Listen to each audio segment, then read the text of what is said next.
Hey everybody, this is Pastor Sholanda with Christian Networking Entrepreneurs. We are back again. Yes, it is the first of the month, and we, as always, have an amazing guest today. Christian Network Entrepreneurs, we feature new and upcoming business as well as community leaders. Now, this one on today is going to be amazing. I know I say it every single month, but I truly believe every single month we have amazing guests. So today we have Miss Lydia Pope here today. Welcome, Miss Lydia. How are you? Wonderful. Beautiful day outside. The sky is blue, so it's a beautiful day. Yes. Amen. Amen. So we are going to talk a little bit about Miss Lydia Pope. She has so much going on. I really want you to do something for me right now. I need you to share this, tag someone that is interested in maybe being a homeowner. This is what I need you to do on today. So Miss Lydia Pope, tell us a little bit about who you are and what it is you do. So my name is Lydia Pope. I've been in the real estate industry for almost 27 years now. So I work with first-time buyers, so I have a twofold. I own a real estate company. I own two of them. But then I also run an NID, which is a housing agency, helping everyone to either stay in their homes or want to buy a home. So we work for a nonprofit, HUD-approved agency, working with first-time buyers about programs, education, and really understanding the steps to home ownership. Oh, wow. Oh, wow. Yeah. So now, just Yes. with that you have given us, I got a ton of questions. So you said you own two real estate agencies. Yes, I do.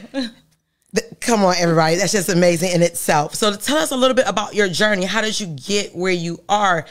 Starting out, what does that look like? So ironically, I went to school for communications, right? Nothing about, had no interest in real estate. Fell across someone, worked for an insurance company, and I found out one day this gentleman was sick. His name was Mr. Edward Higgins. He kind of got me into the business.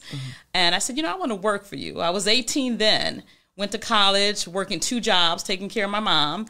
And was a single mom. So at the end of the day, I had an opportunity to meet him, worked for him as his secretary, and then I decided I wanted to get my real And so I went to school, got my license, and as the years went on, began to really understand the business and the passion about what I really want to do in life. And that's really helping folks buy a home and stay in their homes. And so as this journey went on, times got tough. The market hit, the crash of 2009. Everyone remember that crash. They call it Black Friday. It was a terrible time. But at that window, I began to see the opportunity for me. So I went to school, got my master's degree, and then at that point, Edward Higgins, he was retiring. So I decided to buy him out. So I bought the company at its downtime, took it to a different avenue, a different level. And then later on in life, I decided to buy another real estate company and partner with someone else. So that's how the two companies came about. But my first one, E&D Realty, that's my baby, that's my passion. There I do real estate, I do property management, and I'm a licensed and bonded general contractor. So I do a little bit of all of that. And then the New Era, which is my other real estate company, is strictly just real estate for the agents, teaching young folks, entrepreneurs, how to get into the business of real estate and investing. Oh, wow. That was a mouthful right there. So starting out, let's go back and deal with, individuals that want to become homeowners. I think at some point in time, it's what they call the American dream. Yes. To be a homeowner. You get this vision in your head of this beautiful home and a white picket fence. But how do we get to become homeowners? Because what I'm finding out is a lot of individuals would like to be, but not necessarily sure what steps we need to take to become a homeowner. So the first step to becoming a homeowner is, number one, you always want to work with a HUD-approved counseling agency. See, HUD-approved agencies are funded through HUD. They're government funded. And what they do is they offer so many services at no cost. Help you with your credit, help you with your budget. So beginning that home process, credit and budget will be your first step. You want to know what your credit score is, and then you want to know who's pulling your credit, who should pull your credit, what type of credit should be pulled. So credit is always the first step. We reevaluate your credit, see where you're at, put a plan together, look at your budget, then begin to save. I tell my clients, you can't save yet until you pay your bills first. So let's see where you're at first. Take the funds you were using to save, get your credit to where it needs to be, and then begin to save. And as you begin that process, then you want to start getting education on what's out there, all the products and services. Because what you don't want to do is just have anyone just give you a loan. You know, that's the problem with what has happened with America, especially within African American community, is that they're put into loans that are high yield. They call them loan level pricing, overpricing them in loan products that they didn't have to be in. So the education and learning about what products are out there and what banks are giving down payment money, what the interest rate will be. When you begin to self-educate yourself and educate through housing agencies, that will help you make some good choices. So when you're going to buy a home, you got your credit right, you got a little bit of savings, you got a little education, so now you know what's out there. So when you go to that lender, you're more educated consumer, and you understand that language. That's what I do as a housing counselor, getting you ready for that step. So when you go out there and I give you that certificate, that's your certificate of gold. You're ready to go. Oh, wow. Wow. I think understanding the language is so important. Then you become a educated consumer. And when you're educated, you're not easily taken advantage of. Absolutely. Easily taken advantage of. I think that's what we seen some years ago with the predatory lending that just shook the economy. And we had to rebuild back from that. So that's great. And you were talking about the HUD, how it is backed by the government. And I think a lot of times we don't know that. We don't know that there is financial assistance and all these other things that we can take advantage of in order to get what we need as far as a home and move into something and be comfortable. Now, I know there's so many other things that you do. You have just become the president of NAREB. Yes. NAREB. I had to make sure I got that right. NAREB. Tell us a little bit about who is NAREB. Who is it? What is it? What is it? So NAREB, it stands for National Association of Real Estate Brokers. It's a real estate organization. You know, in 1947, blacks were not allowed to sell real estate in other trade organizations. So you'll hear the word NAR, National Association of Realtors. That's a trade organization. And so we couldn't be a part of that organization back in the 40s and 50s. So that's how NAREB formulated. Our goal was to focus on democracy and housing for African Americans so they can buy houses no matter where they are, where they want to live, what their income level is. You should not be deprived of buying a house in America. That's the organization that I represent, and have been around. It's on its 74th year, getting ready to celebrate 75 years of helping blacks in the community, understanding the importance of real estate and housing. And so we have about 80 chapters around the country. We have about 7 here in the state of Ohio. We got one right here in Cleveland. It's called the Cleveland Realtors Association. Been around for a very long time, back in the 70s. And if they contact us, our goal is to select, focus on working with you, getting you into the home ownership and understanding what home ownership means. We're advocating for home ownership. And that's what our organization does. So, and I'm really proud to be the third woman to be involved in this process since 1947, and to really, really explain that the importance of breaking some glass ceilings, but at the same time being a black woman, understanding that single head of households over the years have been one of the deprived pieces of home ownership, and women, especially black women, were given high interest rate loans. So my goal is to advocate for that. Oh, wow. Wow. So when did you become elected or started to sit on that particular position? Was it in October? This journey started about 8 years ago. So you get on this long ladder, and every year you go through an election to have to be elected. Now you're talking thousands of members. It's a membership-driven organization, so you have to get voted in. But I actually became the national president, actually July, here in Cleveland. We had our real estate national conference here at the city of Cleveland. Wonderful conference, and I was installed as the 32nd president. So again, I'm very excited, have a great agenda ahead of me, and can't wait to really, really dig deep into what my mission and vision is for this year. Oh, wow. That is amazing. I love how you're tapping into some of the things that the previous challenges that we've had as black women and just African Americans overall. And here now you sit in a position to be able to break down or pull down some of these particular barriers. When we spoke maybe about a few weeks ago, we talked a little bit about the new constructions and building new houses and getting into like the construction part of real estate. That's a whole nother sector, but it's a sector that we still need to do a lot of work in navigating and being a part of. Absolutely. So our organization with NAREB is a couple of things. We focus on advocacy. So we work with a lot of the congressional leaders. We work down at the White House. Our goal is to advocate, and we advocate. We are the voices for the Black community. That's what we do. And within that, there's so many different avenues of real estate a person can get involved in. One is the new construction and the development. You know, as we know that there's a lack of inventory. Buying a house today, you're spending anywhere from $10,000 to $20,000 over sales price. You're probably within the multiple offer with 7+ folks. So you're in extreme large offers. You got to go higher on your price, and you have to have a better loan because you're in competition with so many others.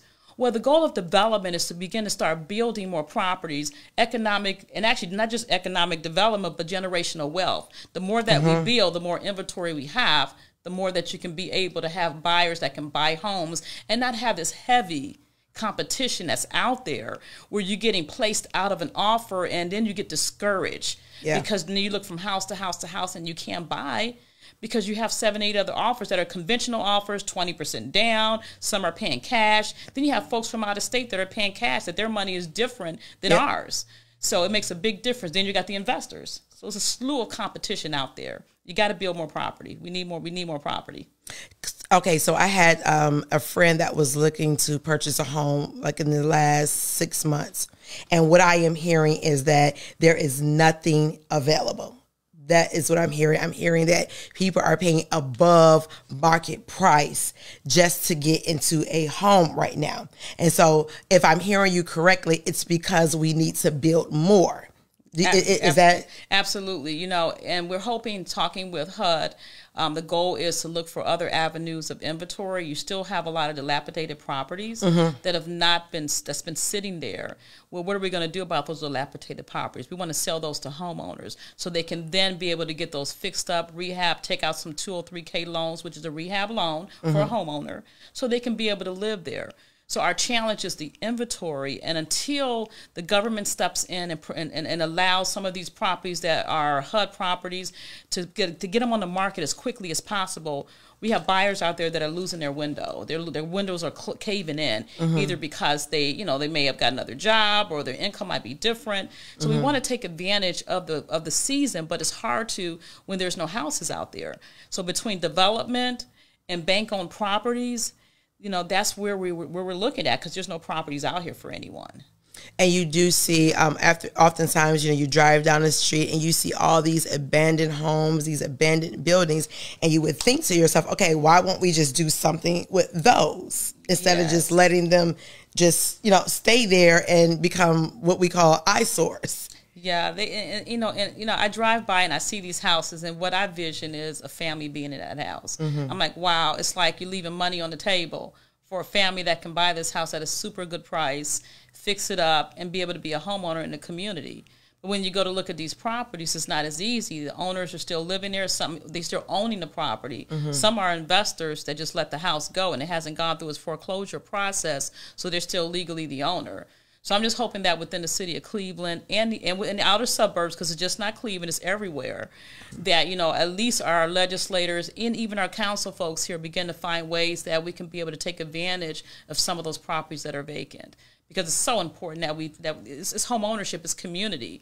The more that we can get those properties filled, the more you begin to have homeowners, the more you see children running around, the more you have community, the more you build back to where it should be. Black home ownership, community, standing outside, walking, talking to your neighbors. That's community. But you don't want to be sitting next to an abandoned home and no one's doing anything about it. Yeah, exactly. Yeah. Exactly. I love what you said, that's community, because I think there is a certain pride that comes along with being a homeowner. There's a certain sense of accomplishment when you become a homeowner. It's almost like I have a stake in my community. Oh my God. You know, I grew up off of 106 in Union. You know, my parents, I remember when they bought their first home, it was land contract. And they kept paying these payments until they owned it. I didn't know what land contract was. I had like no clue, but found out later what that meant. And so it's like on paying payments until you own the home. So they owned their home. So I've always lived in a single home where I had neighbors. And so when I grew up, I said, well, I don't want to do apartment. I said, you know something, I want to own a home like my parents did. So I own a home, my children own a home. Home ownership in my family is so important. It's owning the land, and it's also the generational wealth. You know, I lost my mom a couple of years ago, but I owned a home that she lived in. As she began to get older, she gave her home to my brother, and I had her live with me in my home. Well, I sold my home to my daughter. So, and then there was so much equity built in there. She didn't have to put any money down. She did a different program that I helped her with. But that's generational wealth, passing it on from legacy to legacy to legacy. And once she gets older, have children, a family, I'm hoping she can pass that home over to her children. That's home ownership and community, but that's home ownership. Wow, that is absolutely amazing. And a lot of our viewers and some of our younger generations will be the first homeowners in their families. I'm like you. My parents never lived in an apartment, or at least not with me anyway. Yes. But I've seen home ownership throughout generations. And it's like, even with my daughter, she's getting older, and she's thinking about, you know, as she gets older, like maybe I should get a condo or I should get a home. We're like skipping the apartment thing and going directly into having your own. Like, there's no reason why you can't start off with this. And first of all, if you've never had family members that owned a home, be a first. Yeah. You know, begin that generation. Be the first to start it. You know, one thing about owning a home is that you own it. It's peace of mind. You can pass it on through legacy. And guess what? You can write on your walls. You can do anything you want. You don't have a landlord telling you anything what you can't do. Yeah. And the good thing is an equity builder.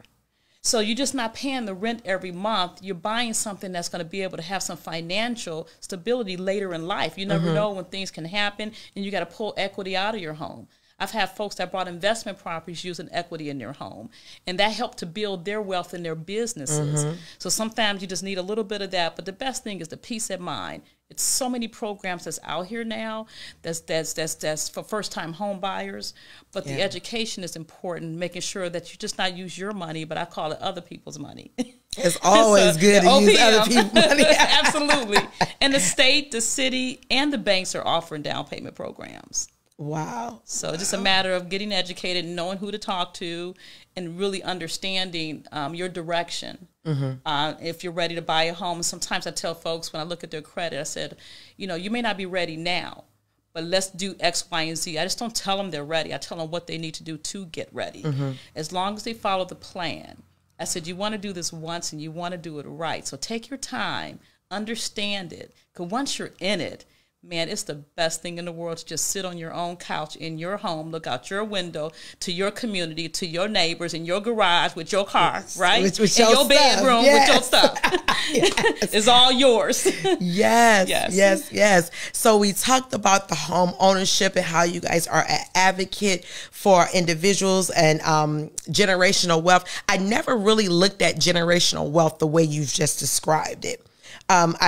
When you were talking about how you had your home, then your daughter bought your home, and to pass it down as legacy, I never looked at that as generational wealth. But when you pointed out the amount of equity that has been established in that home, and we go down to generation, that makes absolute sense. So before we go any further, can you give us a quick snippet of what equity looks like? So what equity looks like, you own a home, say you owe 60 or 70 on it, owned the home for so many years. And now over the years, the market has increased. As you see right now, it's a great increase for those that are selling. You owe 70, but now your house is worth 100. That difference between the 70 and the 100 is called equity. So you have $30,000 of equity in your home. So what do you do with it? You either keep it and save it and pass it on to generation. You can either refinance it to get a lower interest rate. You may pull a line of credit and say, hey, listen, I want to do some updates on my property, or just leave it alone. You know, knowing that it just feels good. It's like a credit card with a zero balance, or a small balance, I should say. Knowing that you have it if you need it. You know, I saw my favorite line, they'll say, it's good to have it and need it and need it and have it. Yeah. So it's good to have it. So you want to make sure you're always prepared for that, just in case something comes up, emergency happen, furnace goes out, anything can happen. You want to make sure you got some equity in your home and you have some savings and put aside for that reason. So it's good to have that. But that's what that equity is. And if you're selling a home to a family member, you know, it's called a gift of equity. That's a silent name. You know, I found out about that so many years ago listening to a seminar in regards to that. And they don't teach that. They don't teach that in real estate. They don't teach it in a community about a gift of equity. The gift of equity is the difference between what you owe and what the house is worth. And if you're passing the property on to your family member, they can use some of that equity as a down payment and not have to put the money down. So it's a really good program. And your banks do it all day long. It's just a quiet little secret. Quiet little secret of how to pass on that generational wealth. You still keep a little money for yourself, but then your children or whoever you're selling the house to, if it's family owned, they at least can buy the home. And not have to put very much money down at all. Oh, wow. That's amazing. So she's giving all of these great little secrets today, everyone. Yeah. So we talked about the home ownership portion. Let's switch over to if a person was interested in becoming a real estate agent, or all the different career opportunities just in real estate. Because I think when we think of a real estate agent or real estate, we think of the only opportunity is maybe just an agent, a realtor, or selling houses. But there's so many opportunities even in the career field that you guys also are a part of or encourage. So let's talk about that part. So in the real estate field, so I'm going to go back for a second. So the National Association of Real Estate Broker, NAREB, being part of that organization opens up a lot of opportunities, being a real estate agent or being in the field of real estate, rather you're an appraiser, and I'll talk about that very quickly in a moment. But we have about 10 different affiliates. And what that means is that being a part and a member of our organization, if you say, you know, I sell real estate, but I want to be a housing counselor. I want to learn how to counsel folks because I do this in my career anyway. We have that. We have a nonprofit. We have a sales division for REO properties. You maybe want to be an REO broker. You may want to be an appraiser. So we have an appraiser. We have our Women's Council, which focuses on financial literacy and down payment assistance and scholarships. You know, we have our Brokers Institute. You may want to be a property manager. You may want to be a developer. You may want to be a contractor. Wow. And say, oh, you may just want to do commercial real estate. So these is what the membership opens up. But in the real estate field, these are opportunities that anyone that get a real estate license, it just opens up the doors. So I tell people, get a real estate license, then begin to find your niche. Find what you're good at doing. And sometimes you have to dibble into a little bit of each one of them. It takes some time to really find what you really like. And you don't know. It's like anything. You just don't know until you wake up that morning and you say, you know something, I found it. It's just that click. You know it because you feel it. You don't have to be told to do it. It's the same thing in real estate. The license just opened up doors to so many different avenues. You just may want to be an investor and invest in property, to be a property owner, so then that's some residual money coming in. Because we have to look for a future, but all of this is real estate, is land. Rather you're appraising the land, rather you're home counseling the land, rather you're selling the land or buying the land, right? It's all land. It goes back to land. So when you look at that, that just opens the doors to so many things. And I tell everyone, if you're young and you want to get into real estate, get a license. If you're not ready for it right now, you can put it in escrow and have it on hold until you're ready for a rainy day. When I got my broker's license, I never knew that there was going to be a fall with the mortgage crisis. I took my license and I took a broker's exam and I just put it in escrow for a rainy day. Well, hey, when they said, hey, I'm selling the building, I'm selling the place, I'm selling my real estate company, Lydia, you got to go. You got to figure something out. I was in a position to jump right in and pull that broker's license back out and be able to utilize that to buy it. And I bought it for, even though whatever the price I bought it for, I had to rebuild the entire company up. But I say that because that's why you put things on hold for that rainy day in case you ever need it. Oh, wow. Those are words of wisdom. Now, those words transcend. And I didn't have a lot of money. I had to spend all my little money and savings I had. I put it all into that. But I knew that, I believe in God. I'm a faithful woman. I'm a woman of God. And I know that he would direct my path. But I also had to have some wisdom and knew that the money I did have, what am I going to do with this money? So I invested what I had into the company to get the credit, to make sure that the business, to pay all the old debt that was there, everything, to be able to build it to where it's at today. And it sounds like you had, this is the gentleman that you first got introduced to real estate from. So we often talk about how important it is to build relationship and to cultivate relationship. Because here it is, he introduced you to the business, and then later on you're able to buy his company and to rebuild it and to have something that you're working out of and for, and establishing something that's just a little bit different. What I notice is that when a person sometimes buys another company, they kind of take it and then they take it to a whole nother level. They bring the newness in it and everything that they've learned to that company and just really just revamp the whole company. So with the real estate industry, like you said, there's so many different entities and parts of real estate.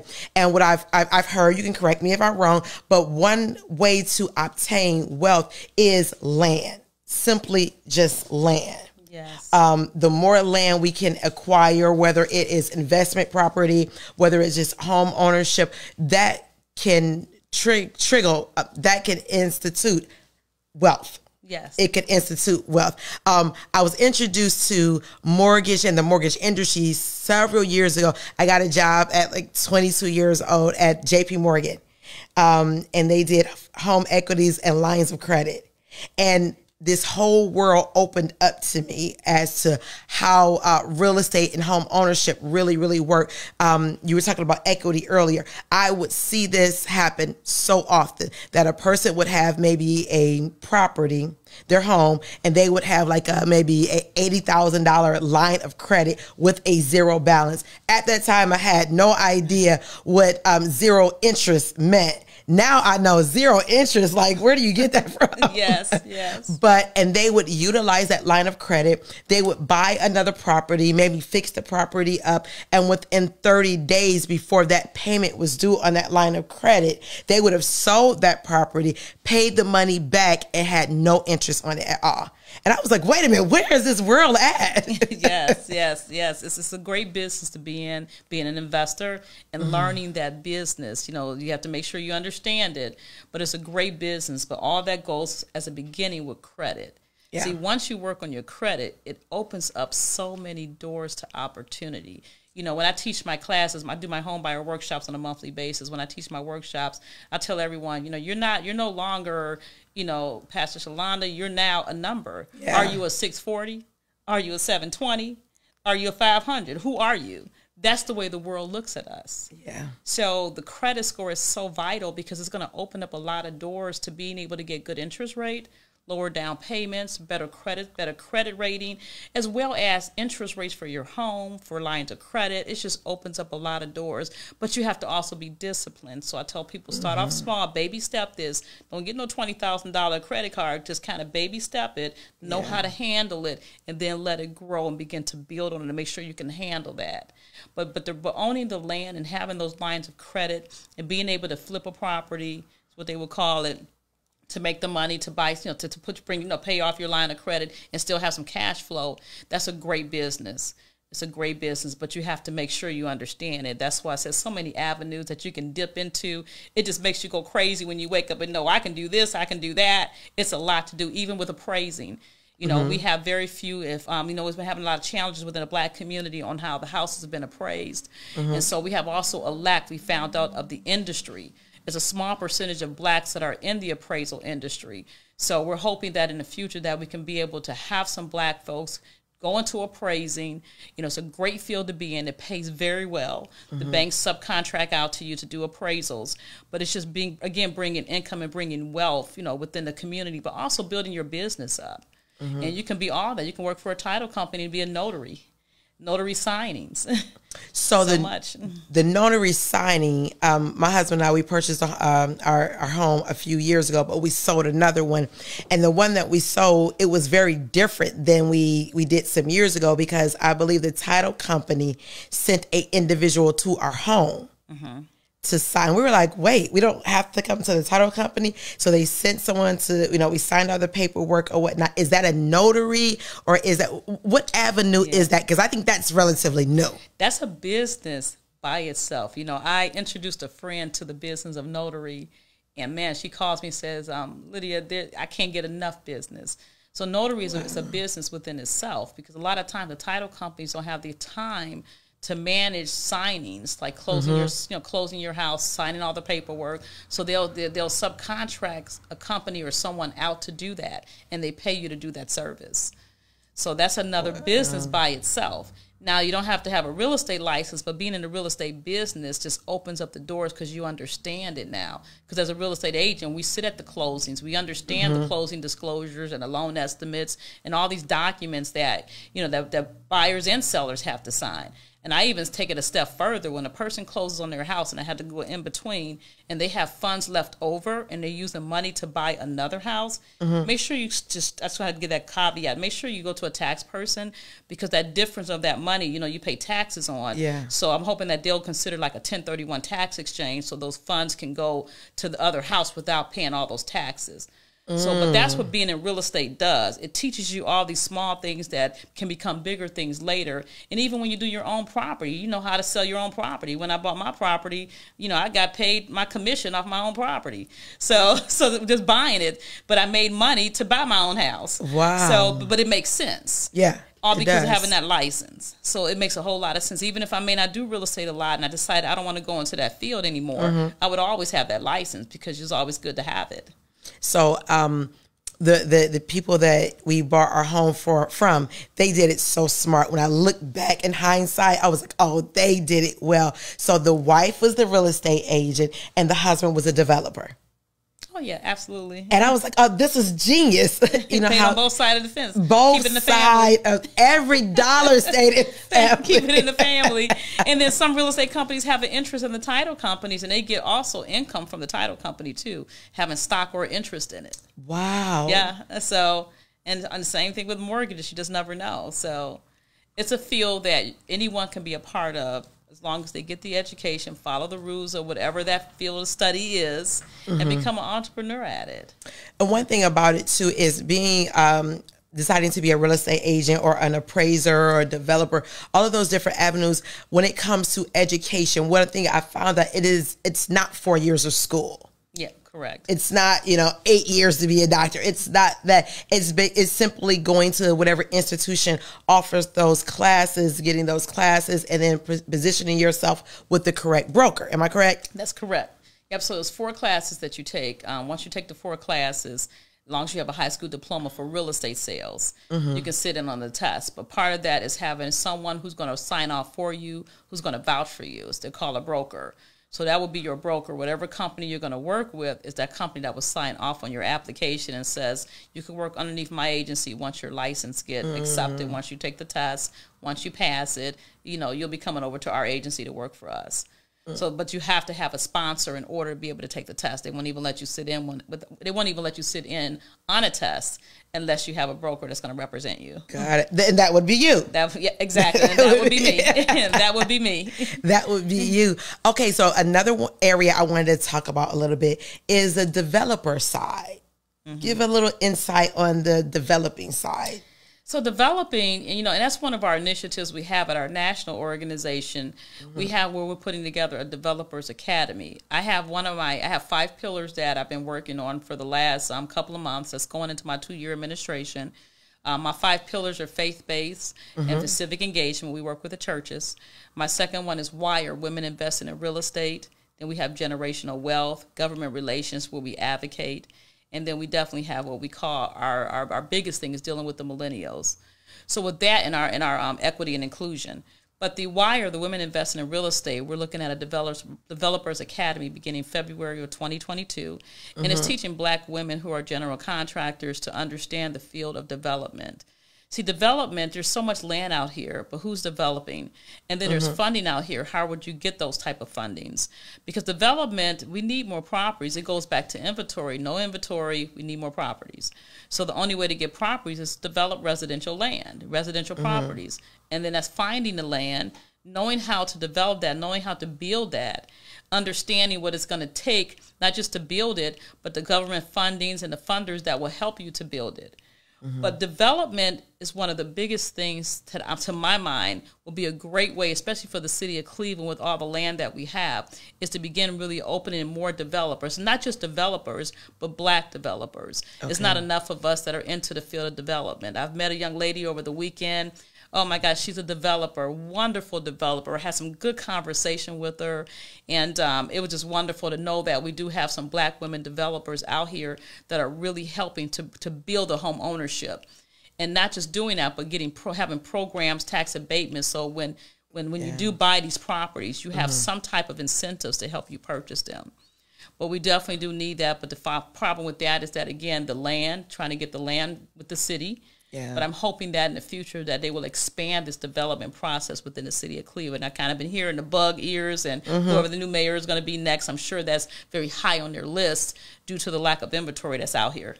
So when you talk about developer, are you speaking of, for instance, I live in Richmond, so I know the Woods of Richmond is like a new development that is opened up. Yes. So are you talking about the individual that basically goes in and they establish the development?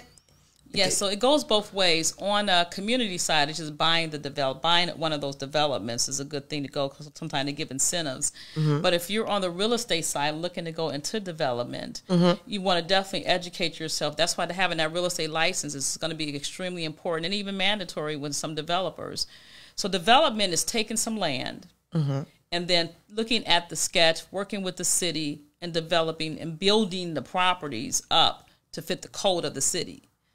Now, the city would say you can only have but so many properties in this area. So once they approve all your zoning and your code, now you got to find a builder who's going to build that development. Got it. Now, who's going to finance that development? Are you going to get any type of tax credits for this development?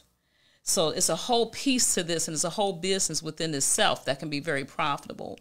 But development does take time. You know, projects are very long, but they're very rewarding, even though at the end of the day, you know, they take a little window to work with, but they're very, very rewarding at the end. So development is a great thing, but I always say if you're going into real estate, you know, learn the trades. Find out what your niche. If you love development, then jump into the real estate field, take some workshops, some classes. Even when you go to get a degree, consider getting a degree in urban planning, because that's all about development. Wow. Or take some workshop or some classes. I think a lot of the university offers urban planning as educational courses to really help you understand about land acquisition and development. So it's just like all back to education. But all that goes back to getting that license. Goes back to the license. Back to the license. You got to start somewhere. Yes, and it seems as though it just opens up so many doors. Like the doors just trickle a door after door, and it just can lead to so many opportunities. So many opportunities. So we've talked about the home ownership. We talked about you getting started. We talked about development. We talked about some things that I've tried to engage in the conversation with. But I want to talk about you. I want to talk about Miss Lydia. And the reason I want to talk about Miss Lydia Pope is because you sit here as an African-American woman that is an accomplished African-American woman that is a faith believer of Jesus Christ. And as a woman, and I'm sure many of our viewers look at it, okay, how does this happen? Who are you as an individual? How did this all come about? Because I'm sure it didn't happen overnight. But when you talk about everything that you do, I become inquisitive. And I think, how do you do it all? So coming from a large family of 8, so I have a large family, my husband has a large family, but coming from a large family, we weren't taught a lot. My parents did the best they can. They did the best that they were able to do to raise me in a good school system, you know, a great school system. I stayed right off of 93rd. So went to Catholic school, so they really worked hard. So I understood the hard work pays off. So I picked up those genetic traits, I would say, and began to, like I said, focus into the real estate once I got connected. But the thing is, with me is, you know, I believe in giving back. You know, I watched over the years how, you know, when I struggled, where I didn't even know how I was going to get bread on the table, you know, I had 2 children. I was a single mom, divorced mom, and I didn't know which way I was going to go. And so selling real estate was my only way where I can be at all my children's games. where I won't miss anything. In some of the videos, you may hear me screaming, but you hear me talking real estate too. You sell the house at the same time, but I made it work. Yeah. I made it work. So my drive and then my faith. I come from a Catholic background, born and raised Catholic. Over the course of the years, met my husband now that I ended up going up. So now definitely we're non-denomination. We worship in the same yoke faith, Body of Christ Assembly. Bishop Eric Kincaid Clark is our bishop. Yes. My husband's a pastor, Pastor Narab Pope. But the faith kept me going. You know, waking up in the mornings, the prayers. My parents kept us engrafted, whether you're Catholic, Baptist, non-denominational, no matter what faith you are, you know, your parents keep you grafted. Sometimes those things you don't think you remember, they come to par. I think our generation, we grew up, we used to play church. Yes, absolutely. So, you know, I don't know that other kids do that, but we used to play church. But all that to say, the faith really kept me strong, and that kept me going through the years. When I look back, I just thank God for just being able to have that window where I don't have to worry about today, how I'm going to eat, how I'm going to drive, the car I drive, the gas I put in my car. I can just turn a credit card out. But that's not me. I give it to God because He put me there. He instilled into me what I needed, the strength, the peace. But it was good, and I just thank Him for that. Do you ever look back and say, like, wow? Man, you know, more than ever, it's so many mornings I wake up and say, how did I get here? And I say, you know, I should say thank you, God. Sometimes my prayer is just a thank you. It's thank you for just waking up. Thank you for just giving this to me. Thank you. I am grateful. And if I can give back, I want to give back because I am thankful and grateful. It's something I've been hearing lately. I would say maybe it's just new to me, but I've heard it maybe in the last year or two, is paying it forward. Yes. Paying it forward. I've heard that term. And like I said, maybe it's a term that's existed for a while and maybe it's just resonated with me. But looking at the opportunities that God has afforded us, looking to some of the avenues that God has blessed us with, and not just being about me, myself, and my family, but looking at how can we pay this forward? How can we look back and how can we grab a generation and say, hey, let me impart this wisdom to you, because I'm a firm believer that if I teach you how, I'll never have to give you out of my pocket if I teach you how. Yes. So that's what I'm seeing a lot of large companies do, is attempt to pay it forward. But it seems like NAREB is really a big part of paying it forward. You talked about an event that you guys had in, I think was it June, where you had new realtors and new millennials, and just really just educating them on what the next season looks like, almost kind of passing the baton type of thing. Yes. Yes, in our organization, that's our goal. It's about succession planning and teaching our young folks to get into the real estate field. We only have so much time in our life, but we want to pass this on to them, the legacy wealth. In addition to that, our national conventions, we have a youth conference. My children have been in this youth conference for years. From the age of 12 to 18, we bring 100 youth in the city. We couldn't do it because of COVID, but when we were here in 2012 in Cleveland, we had our last convention. We had over 100 children that we got from here. And what we do is we put them in financial literacy classes. We teach them about home ownership. We teach them about credit, budget. We take them on trips, and they learn.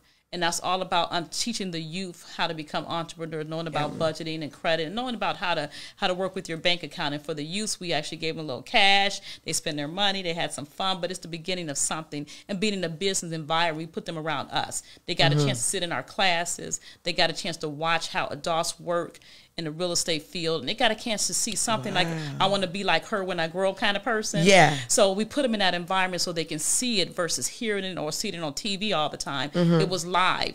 You know, there's a lot of black folks that got a lot of money. And if you want to be a part of this, just hang with them, get mentored by them, and watch them. And our goal is to get some mentorships, and we're looking for more mentors to be part of our organization. We will work with you, we'll teach you, we'll show you. Just let us grab you and take you in.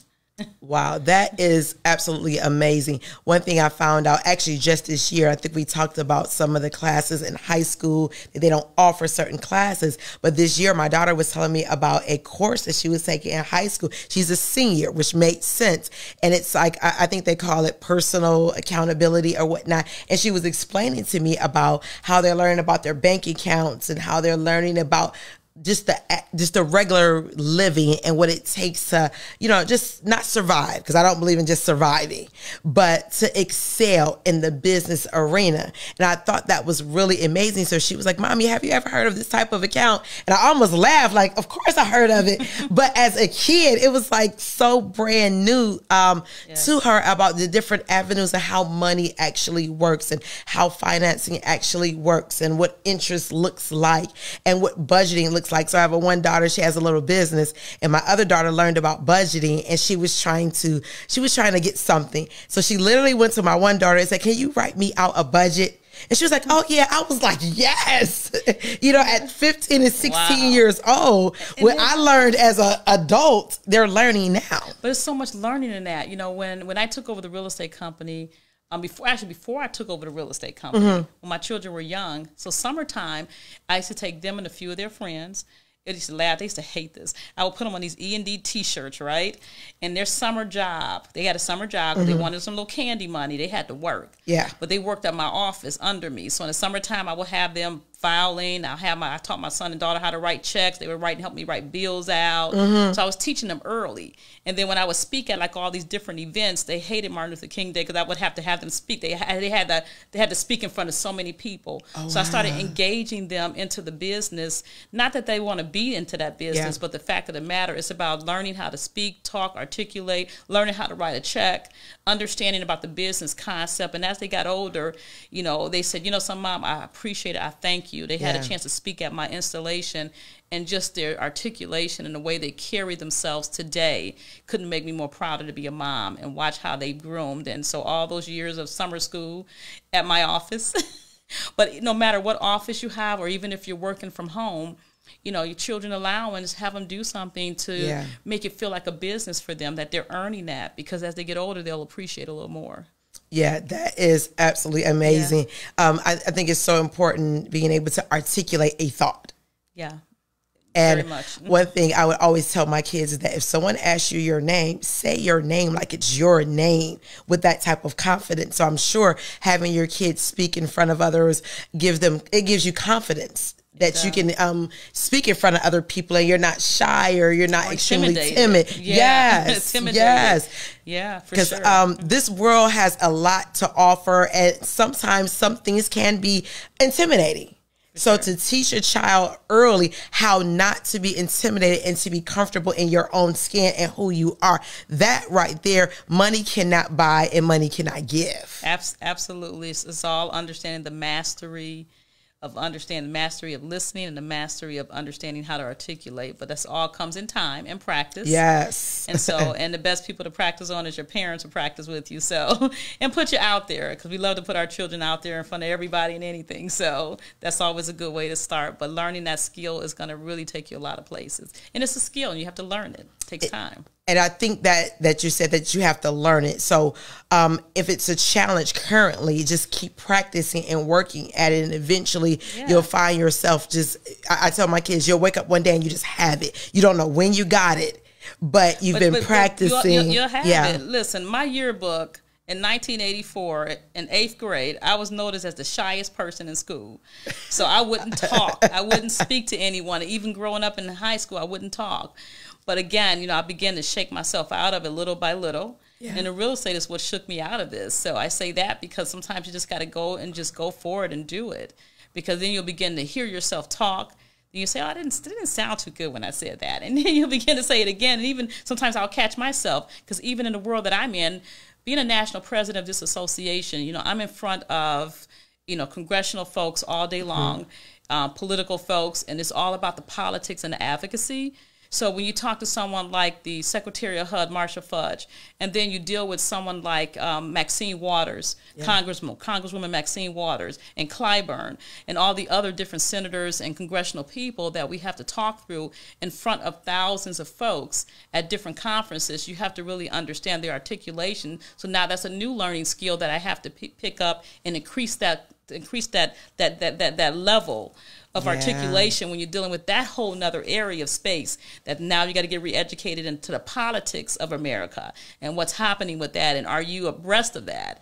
But I'm enjoying it, and it's a learning. It's another level, and even though it's always a fear of jumping to the next level, You know, your best work is done when you're in fear, because you're going to keep practicing and learning till you get it right.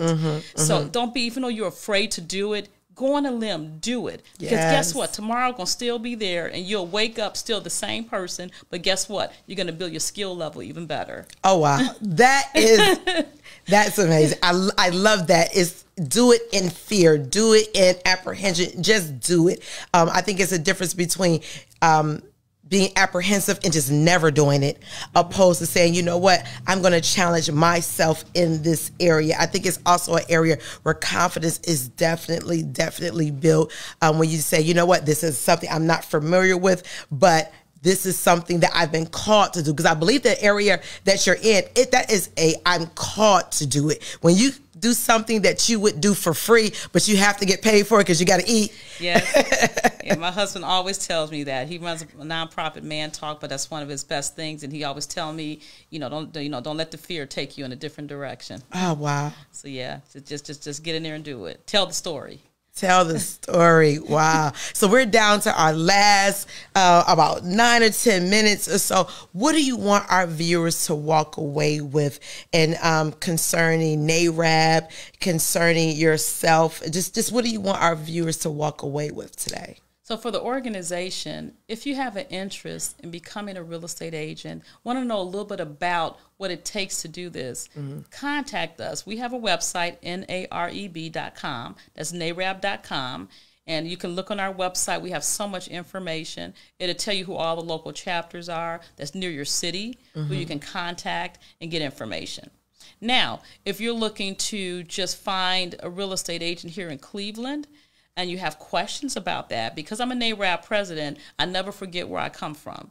You know, my role as a real estate agent and a housing counselor, I'm here to help. So you can always give me a call. I'll be more than happy to direct you, walk you through the steps, let you know where you're at, and just kind of find your direction if what field of real estate you may be interested in, or even housing counseling, learning how to work with first-time buyers and helping those keep them out of foreclosure. That's what we do as a nonprofit.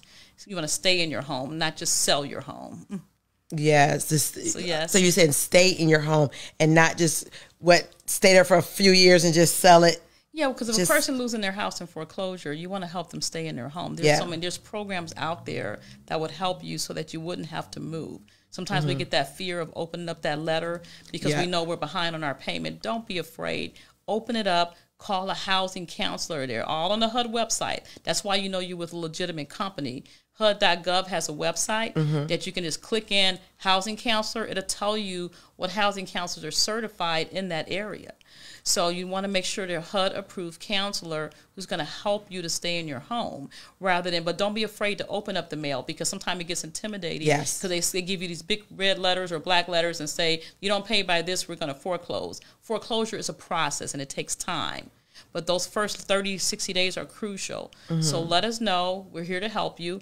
It's no cost to anyone to get help from a HUD agency. It doesn't cost them anything. We're brick and mortar. You can walk into our office. We're right on 30th and Euclid across from Channel 5.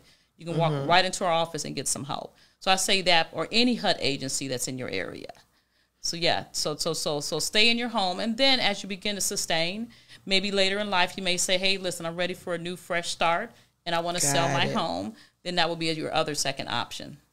And you know, since we've experienced so much with COVID and, you know, displacement and employment, things of that nature, I think that is so important to wonder, okay, how do I get some help? Yes. How do I get some help? Because we talked about some years ago when the market kind of crashed and everybody lost their home. I was one of the ones, I lost my home. I actually remember reaching out to a counselor or to someone that was saying, hey, if you pay this amount of money, I never forget, I paid like $750 to help me save my home, but never heard anything from them. But now to know that there is a agency that is invested in you keeping your home for free. Because guess what? If I haven't been able to pay my note, then 9 out of 10, I probably can't afford to pay someone to help me to stay in. And when that market froze, you know, we were giving away $35,000. I was knocking on doors. I was in the Mount Pleasant area. That's where my office used to be. We went on a Saturday knocking on people's doors who were losing their house. Listen, the state is giving away money. If you're behind on your mortgage or unemployed, the Ohio Housing Finance Agency was giving you up to $35,000 for mortgage assistance to bring you current.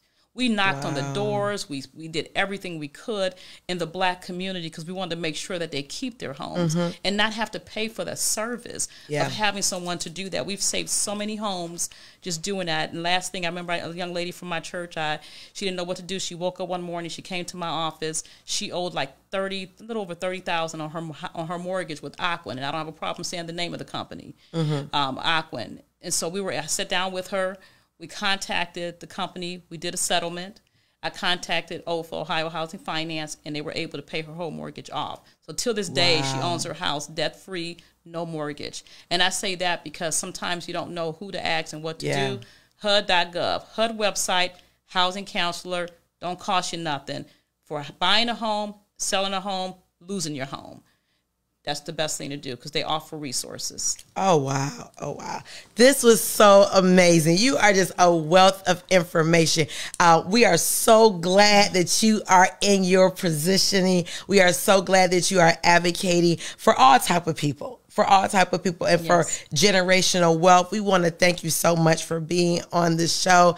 Everyone, we want to really I need you to inbox her, call the Housing Network, any of these opportunities. If they fit your need, reach out because there is help. We perish from a lack of knowledge, but we don't have to be at the point where we don't have knowledge. There is knowledge available. If you don't know it on your own, contact someone that can be an assistance to you. So we are so excited that we had Ms. Lydia Pope on today. She gave us so much information, and we want you to tune in next month also on Christian Networking Entrepreneurs to find out who we're going to have on next month. But if you're interested in being a part of this Christian Network Entrepreneur, or you have a business, or you want to come on and have a seat with me and talk about what it is that you offer the community, what it is that you offer people, reach out to us, Christian Networks Entrepreneur. We are on Facebook. Send us an invite. We would love to have you. Remember, if you don't network,